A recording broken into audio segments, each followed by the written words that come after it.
In this tutorial, we'll learn how to create the Medallion Architecture in Oracle AI Data Platform Workbench.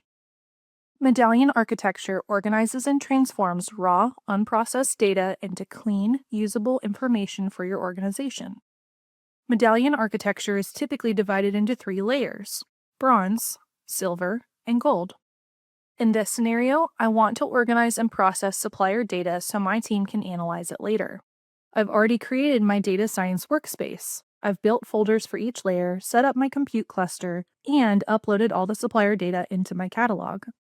I want to use my upload from volume notebook, so I'll go back to my data science workspace and navigate to the supplier medallion bronze folder to begin organizing my data. The bronze layer is where I upload my raw data. It's the starting point for transforming files so they're ready for later stages.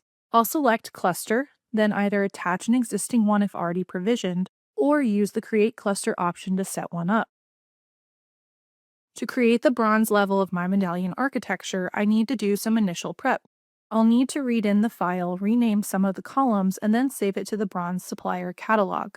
I'll set some variables in the first cell, like the path to where this data lives, and name the catalog and the schema. The next cell I see creates the bronze catalog and schema if they do not already exist.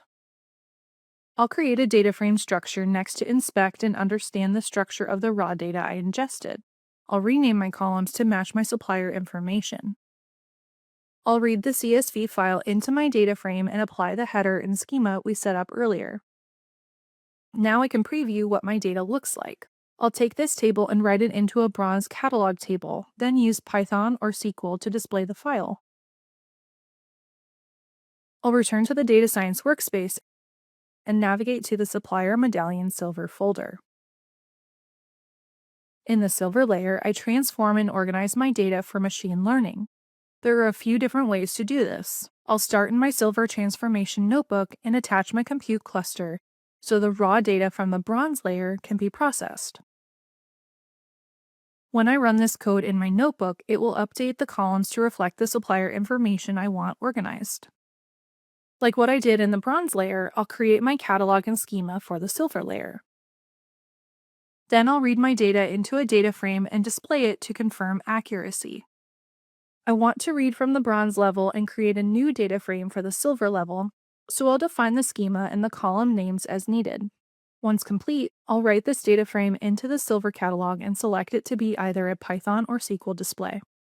I want to add a new column, so I'll drop the old table to create a new one that incorporates the additional column. Now I'll update my code to ensure the changes take effect. I'll create my new table and include cont, short for continent, as that is the information I want to add to my data. My new table displays and it shows only the headers, but with a continent column added.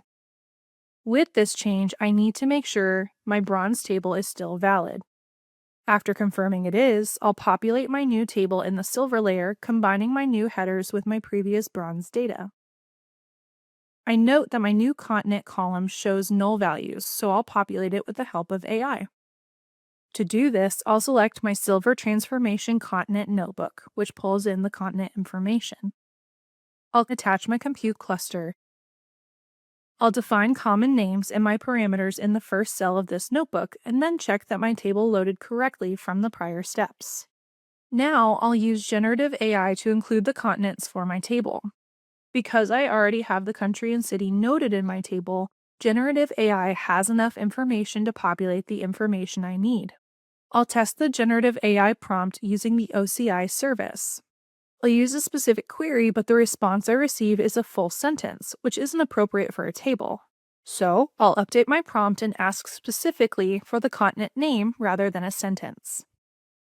I'll clean my table by removing any rows with missing supplier names where the supplier name column is null. Now I'll combine my prompt data with my original table and rerun my code. I'll print my results and confirm my results are accurate.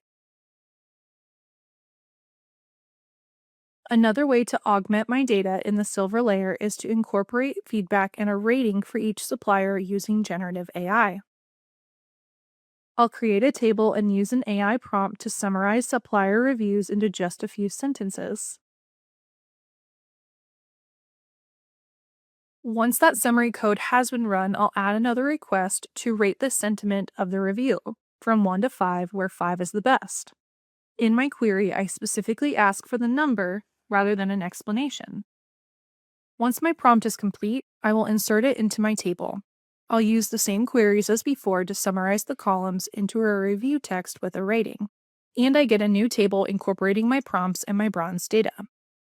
Now I'm going to take this transformed data and incorporate it into the gold layer in my Medallion architecture. The gold layer is where trusted, curated data is stored for business analytics. To deliver fast response times and support many users at once, it typically stores data in database engines like Oracle Autonomous Database. My first notebook spans from the silver to the gold tier of this data.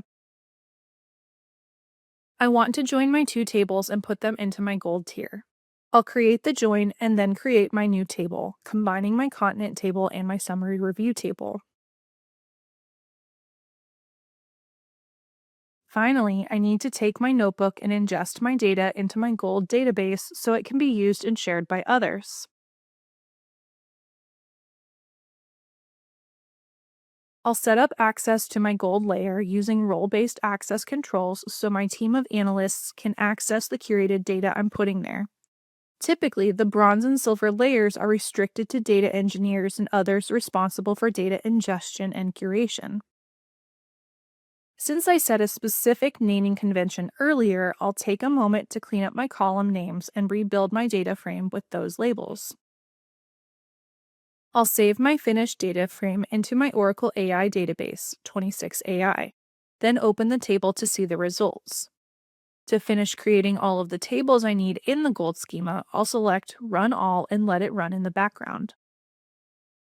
Now that I've organized and enriched supplier data through bronze, silver, and gold layers, I can provide my organization with a clean, comprehensive supplier dataset that's ready for analysis and reporting in Oracle AIDP Workbench. Find more videos in this series and additional resources on using Oracle AI Data Platform Workbench in the links below.